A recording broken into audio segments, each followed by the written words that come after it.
Hello, Tom Lavecchia here with the continuation of the New Theory podcast. We have a very special guest today, Yvonne Hyman, joining us from Sacramento. Yvonne, how you doing today? Doing great, Tom. Thanks for having me. All right, I'd like to start off. Where are you from, and walk us through your formative years? Oh my God, how many hours do you have? I'm a born and bred German, so I spent my whole time growing up there, about 24 years. And I came to the States about 10 years ago, went through learning electrician, housekeeping, hospitality business. And then coming to the States 10 years ago, I kind of found my passion in web design, apps, and streamlining businesses. Okay, so you first did product and services, and then kind of migrated over to a consultancy. Is that fair to say? Yeah, that is. When I started out, there was a need with my late husband for social media and web design. And when he passed away and I had to reevaluate my businesses and what I'm going to do, I looked at it and I'm like, I'm not just building an online presence for people. I am actually helping them clean up their businesses and streamline anything and just give them some time back. Wow. So, Yvonne, I'm sorry to hear about your husband. Were you in business with him? Yes, I was. He had a media agency focusing on video content and videography, from feature-length film down to 60-second TV commercials. And his clients needed initially social media, and I had to learn it's not my forte. I don't like to come up with daily posts for other people. Okay. And then moved into web design because that need was there too. So we worked closely together. We pretty much spend 24/7 with each other in business and private. And I ended up taking over his company when he passed away. Wow. All right. So again, sorry for that. In terms of the business aspect, and I got to give you credit. Where you're going, I'm trying to run away from, and I'll give you an example. When I started out as a consultancy and realized it wasn't scalable, and then got into websites and stuff, and then getting into content distribution, which I believe New Theory could be the the scalable content. You're going the other way, where you're saying, hey, I don't really want to build websites anymore, but I want to consult. So I'm not knocking the hustle. You're probably doing great, probably doing better than I am. But we're kind of going in different paths. So I kind of know why I'm going this way. I want to know why you're going the other way. Because I love teaching people. Okay. Yeah, sure. A web design company is scalable. You can outsource things and all kinds of stuff. But I don't want to outsource things. I don't want to call India and have them do it. It's not my style of doing things. And I just love working with people face to face. And there is a scalability to this too, because they all feed right into each other. So when I consult with people, there are things that are coming up of, hey, your sales funnel is not working right. This is not bringing the results you want. Your website doesn't convert viewers. So it straight up feeds into also the media agency and the work over there. So my two businesses work closely with each other, actually. Okay. So you had a current set of clients that I'm assuming you're either on retainer or some sort of subscription. Mm-hmm. And then you're like, hey, I want to consult. Did you retain those clients and then begin consulting? Or did you say, hey, guys, listen, I'm kind of closing up this area of business. You got to find something else. I'm interested in that migration. I'm actually still have both companies. I still build web design. Okay. Build websites for clients. So there is no real merging over, but I do have two companies that I work closely with. So when it comes to the point where I say, you know what, I really don't want to do this at all anymore, I have people that I have worked with for years where I can move clients off to and say, hey, rather than me doing the work, I have an associate over there that can take care of you, which in part I already do right now. And had to do before. When my husband got diagnosed with cancer, I suddenly was in the situation of I need to take care of him. And it went from being able to work part-time to not being able to work at all because we went from one doctor's appointment to the other. So even at that point, I was already in a situation of finding resources for my clients because I am the last one to say, bye, I'm not going to help you anymore. Got it. Now, you seem to be more passionate towards the consultancy. Give us one of your first big wins since you decided to consult.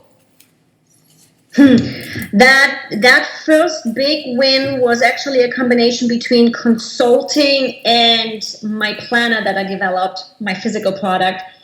A now friend of mine that I had met online, just stumbled across, I think it was through the Kickstarter campaign, reached out to me wanting to know more about the planner, ended up buying one, and we did a couple sessions through my consulting offerings, and she had trouble streamlining her business as well as her personal life. Everything seemed crazy and cluttered, and it was just a dread every day. She went from a passion business to, oh my God, how am I going to get this all done? And a couple months later, she messages me and she's got husband's closet streamlined and finally a couple really nice pieces and everything is thought out in there rather than having a full closet full of stuff. Her two businesses are running smooth. She doubled her income and has time for her children. And that's exactly where my goal is going with clients, to balance their life and let them allow to do the things that they're passionate about. Nice. Now, as an entrepreneur, it happens. Failure is a part of it. Any entrepreneur that has never failed probably isn't an entrepreneur. What has been one of your failures to date? Failure to me is when I don't learn out of it. And I have learned out of anything and everything. Do I have screwed up? Oh yeah.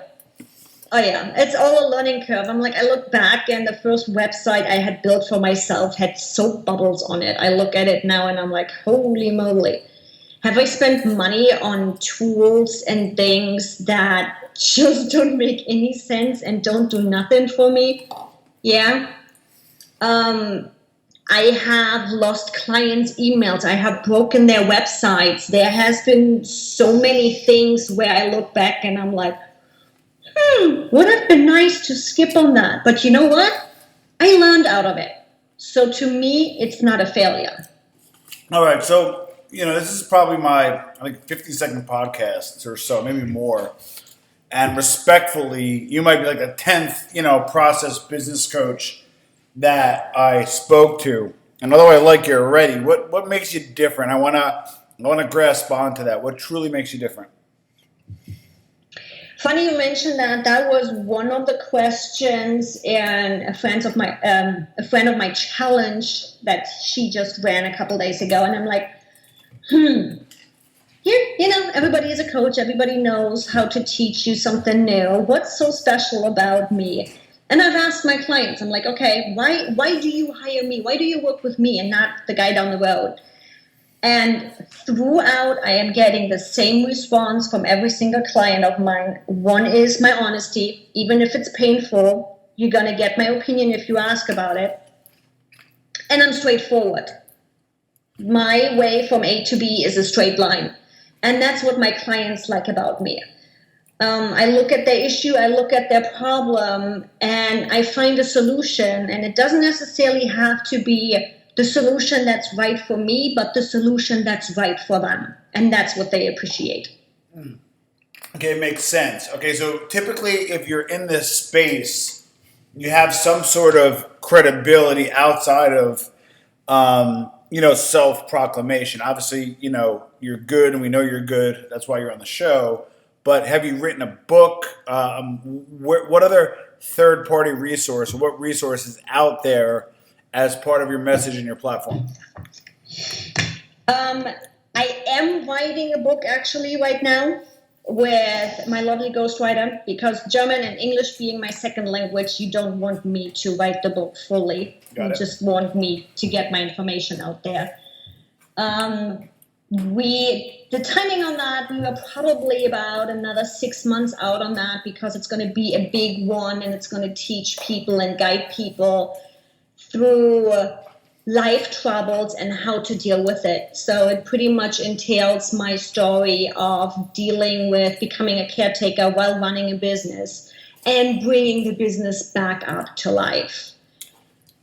Okay, so I don't want to get into too much personal, but you obviously dealt with some pretty serious stuff. How did you get through some of those personal challenges? Because you not only are you surviving, you're striving. How did you deal with that? Was it time? Was it therapy? How did you get through some of those really challenging moments? And for me, there is never a question too personal. I'm a pretty open person. How I got through this, and one of my goals to educate other people, first of all, was one step at a time. At some point, I look back, and at some point, I just got into a survival mode, and we just take care of priority number 1 and 2, and the rest we'll deal with tomorrow. But where the book and my online education is also going, helping people plan for things like that. Nobody wants to plan for this. But what has made my life really, really easy after losing somebody in my life is that there were no questions open. I was as lucky as somebody can be in this situation, that my late husband took the time to prep me for his potential death. There was no questions open. I knew what he wanted for me in my life and in my business, where I wanted to go. And with not having any questions open, it allowed me to actually start dating 6 months after he passed away. That is on the personal side. On the business side, I was lucky enough to have my business established to a certain level that I was able to just reach out to my former clients. And because I was honest and upfront and kept them updated throughout the whole process, most of them came back to me, even if they had worked with somebody else in between. And I was able to restart my business right then and there. To add to that, I also had some processes and things in place that at least gave me a little bit of automated money coming in, where either way didn't have anything to do, or just have to put in a little bit of work to at least have some change in my pocket. All right, you know what? You know what validates you as a business process expert? To deal with such a strategy and to still have money coming in and still having processes in place, keep the lights on. And then obviously you're going to lose some clients because just some people want that personal touch, but have the process of maintaining a business and then re-engaging when you're back, and then getting most of those people back. So that's an applaudable effort. How can listeners find you? The easiest way to find me is on my website through AskYvi.com. That's ASKYVI.com. And there you can email me. You can just schedule a call to have a coffee with me. Message me on Facebook. Find my Instagram. It's all right there. Beautiful. Yvonne, truly a pleasure. You're an inspiration for many reasons, and I'm happy to have you on the show. So we'll be in touch, and thank you again for coming on. Thank you so much. Have a great weekend. Thanks. Okay, Yvonne, thank you so much. That was really good, and I appreciate you being very candid. So enjoy your weekend. Thank you. You too.